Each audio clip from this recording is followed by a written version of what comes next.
Dad said you will be disinherited if you do not come home. Colton held the phone, his fingers pale. The hospital hallway had cold lights. A nurse pushed the door, pressed the bell beside the bed. The bed was connected to tubes monitoring patches on his chest. A coworker stood outside the door, hanging his coat on a chair. The phone screen lit up. The message was a group photo. Melissa wrote a short caption beneath it. His parents looked naturally happy in the picture. Potato salad and plate sat on the table. Colton did not speak, only stared at the screen. The heart monitor ticked steadily. His father never came to visit. His mother posted family moments online. Melissa liked the post and tagged Colton. At that moment the air felt cut open. The coworker knelt and patted Colton on the shoulder.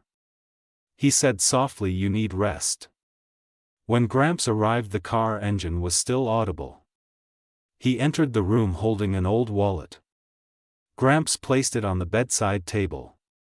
His fingers were calloused, his movements neat. He said, "Do not check your phone yet." Colton just nodded, his gaze blank. Bills at home were stacked on the table. Each one showed years of automatic payments. Colton had once woken at night to transfer money.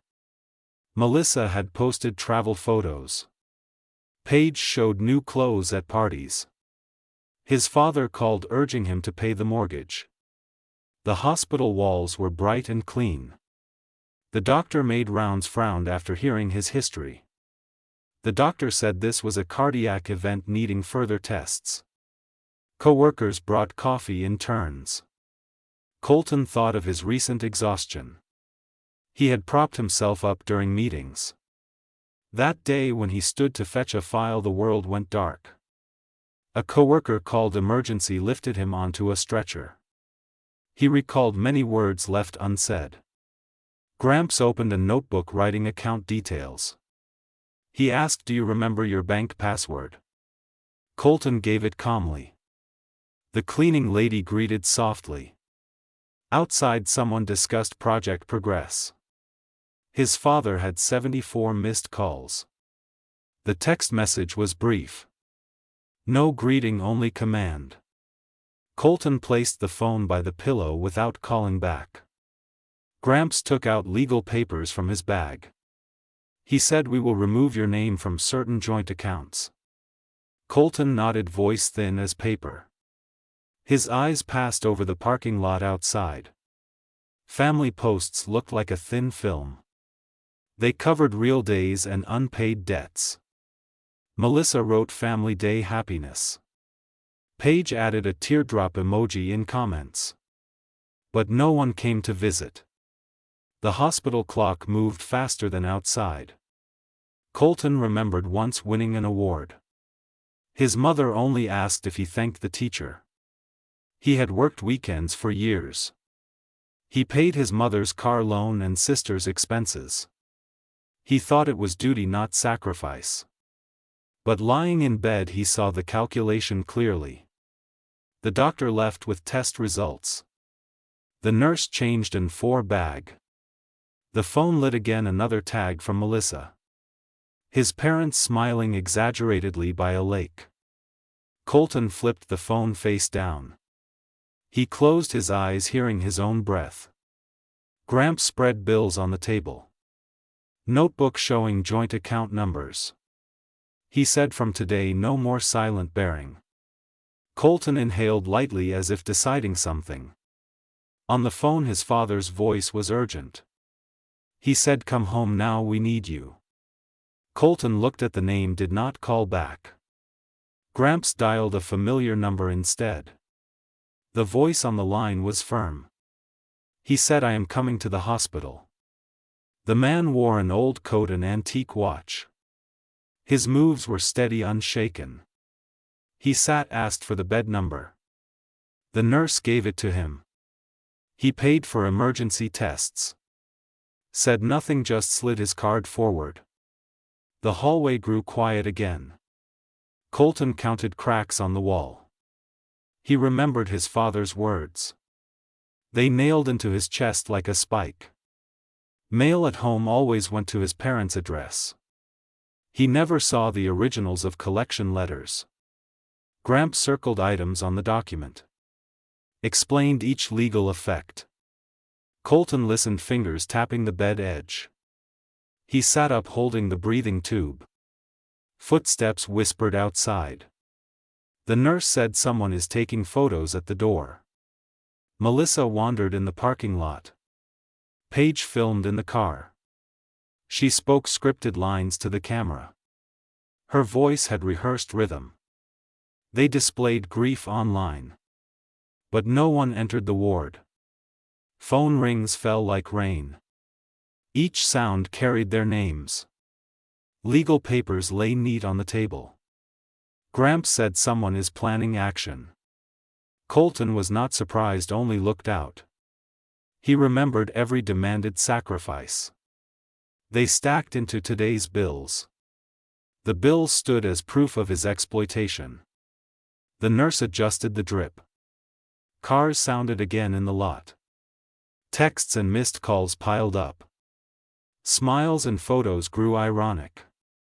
After the nurse left, machines hummed alone. Gramps sat by the window opening his notebook. He said, "From now learn not to respond." Colton nodded, eyes on the clock. It was 5 minutes fast. He felt those minutes like safe distance.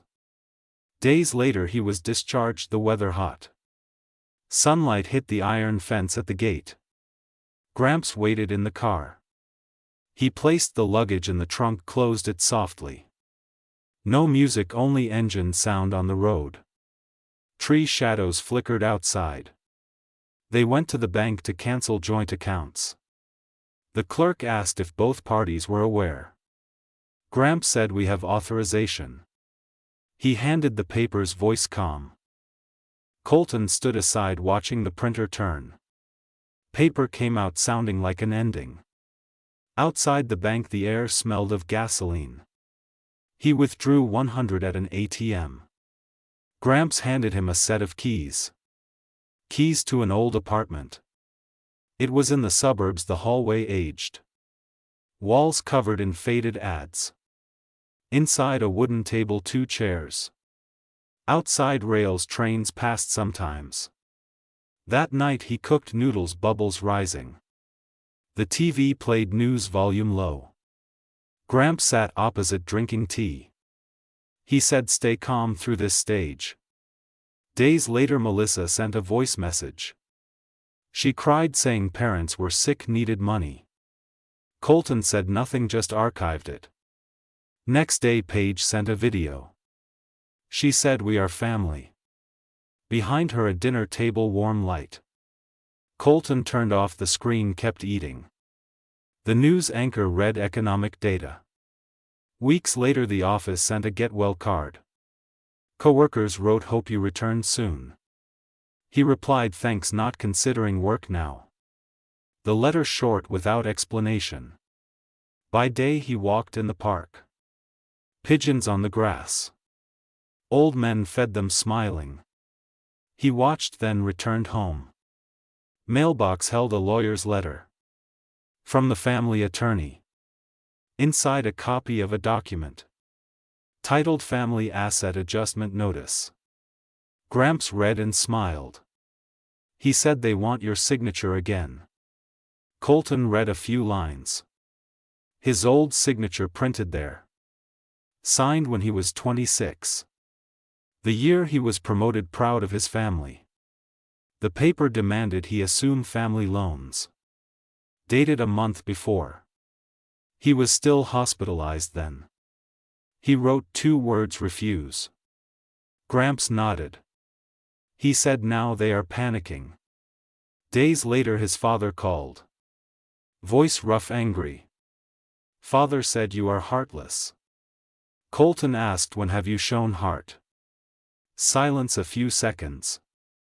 Then a low laugh. Father said, "Never forget who paid your tuition." Colton said, "I repaid that long ago."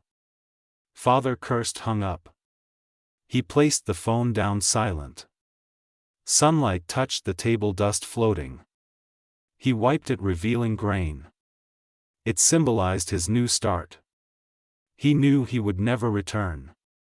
That night he wrote a work summary. Pages listed expenses and dates.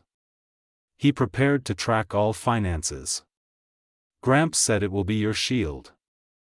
Weeks later Melissa called. She said parents want to visit. Colton asked, "Do they know the address?" She paused, said, "I told them." That afternoon doorbell rang twice.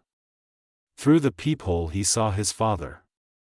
Mother beside, holding plastic bags. Inside were old albums.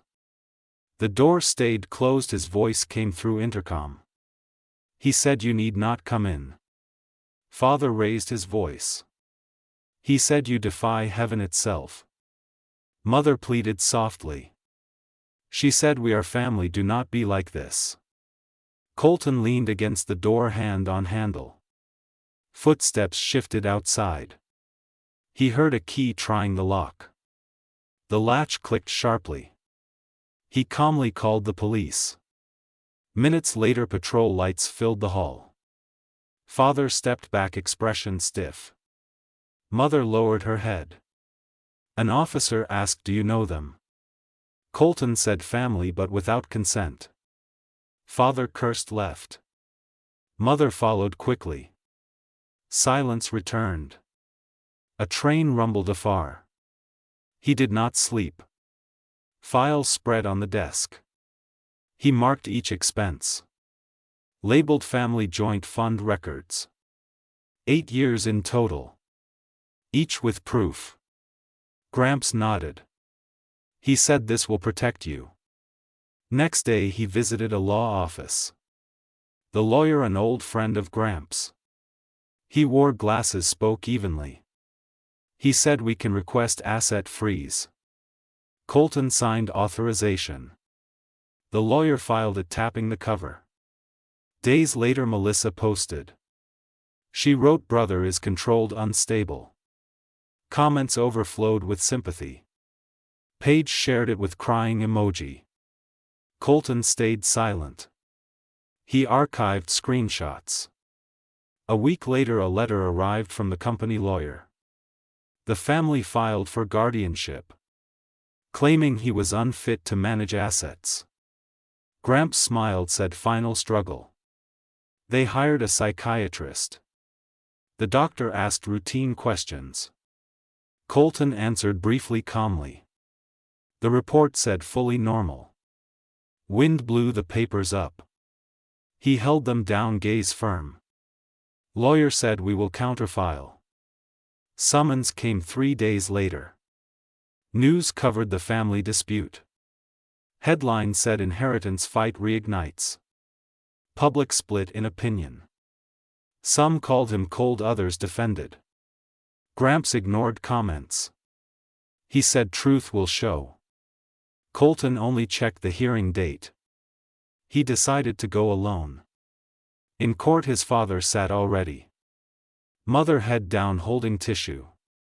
Melissa and Paige behind, phones glowing. Judge asked for statements.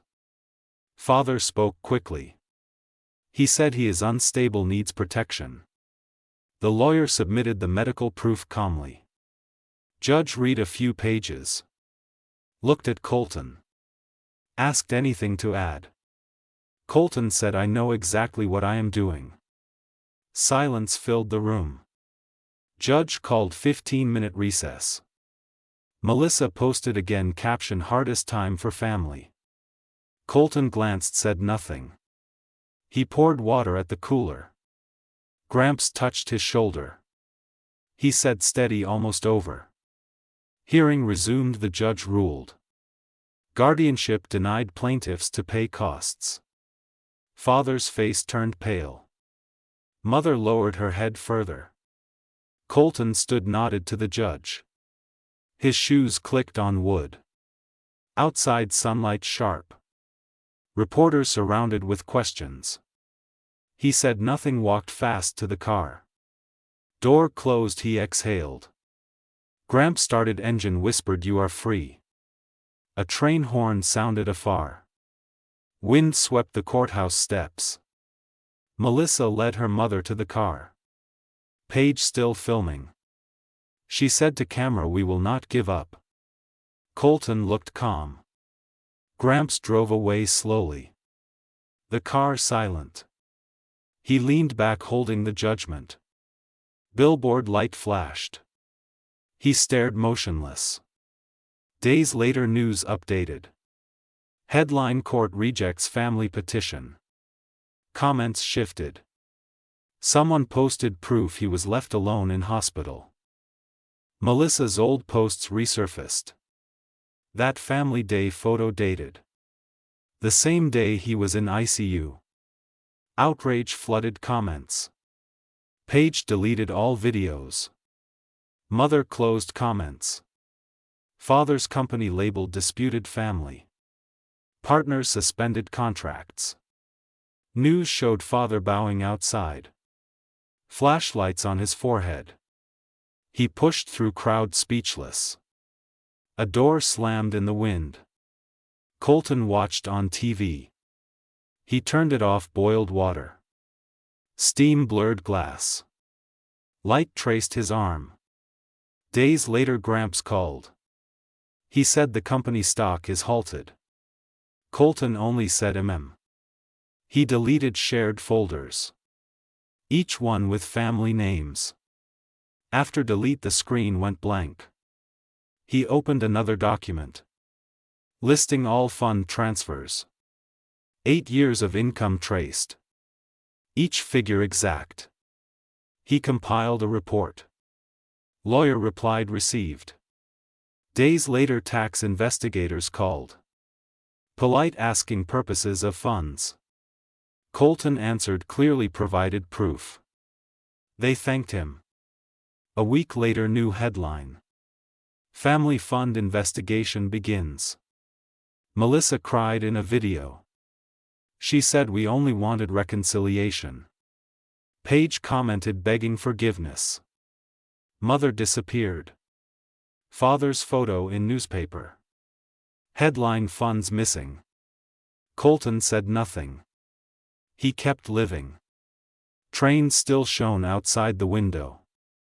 Wind followed their passing. He rose at 6 each morning. Brewed coffee, wrote emails, ran. Life cleaned and precise. At night he arranged books. Top shelf held the judgment. Gramps sometimes stayed overnight. They played chess, watched TV, avoided the past. Sometimes Gramps would say, "Now they know consequence." Colton only smiled. Curtain lifted slightly in the breeze. A month later, a strange call came. It was Melissa. Her voice hoarse, crying. She said, "Dad's company is ruined, can you help?" Colton leaned back, voice calm. He said, "I cannot." A breath over the line. She said, "Must you be so cruel?" He paused. Then said, "I learned it from you." The call ended, silence lingering. He set the phone down, finished his noodles. 2 days later, Paige texted, "Please save them." He did not reply. He deleted the chat, turned off screen. Rain outside, soft light inside. He sat writing a line. "I no longer belong to that family." Hand steady without tremor. Next day, news updated. Father under investigation for finances. Reporters filmed outside. Mother in sunglasses, half face hidden. Melissa and Paige present, heads down. Comments reversed. People pitied the abandoned son. Colton turned off the phone. Opened the window, letting wind in. Tea scent filled the room. Gramps unfolded the paper. He said, "They will stop eventually." Colton nodded, silent. Days later, lawyer called. Case closed, investigation complete. They can no longer touch your accounts. Colton said softly. Night quiet. Only trains vibrating. He stood at the window looking far. Lights scattered beyond tracks. Old ledger still on the table. Faint fingerprints on its cover. He wrote the date on the last page. A new beginning. Next morning he mailed a letter. To the court. Inside one line. Renounce inheritance, permanent severance. Postal stamp fell like final sound. Back home, sunlight perfect. He poured coffee, set it down. Phone lit. News headline: investigation ends, company bankrupt. His father's face older. Colton turned off the phone, leaned back. A train passed, wind with dust. Curtain swayed. Coffee rippled. He breathed deep. The air no longer heavy. Gramps knocked, entered. Brought bread. They ate quietly. Sunlight on the table, time slow. TV voice soft. Image of father led to police car. Reporter tone flat. Case enters audit stage. Gramps turned off the TV. He said enough. Colton nodded, calm eyes. He looked at the sunlight without expression. Train fading, tracks gleaming. He turned and said softly, it is finally over.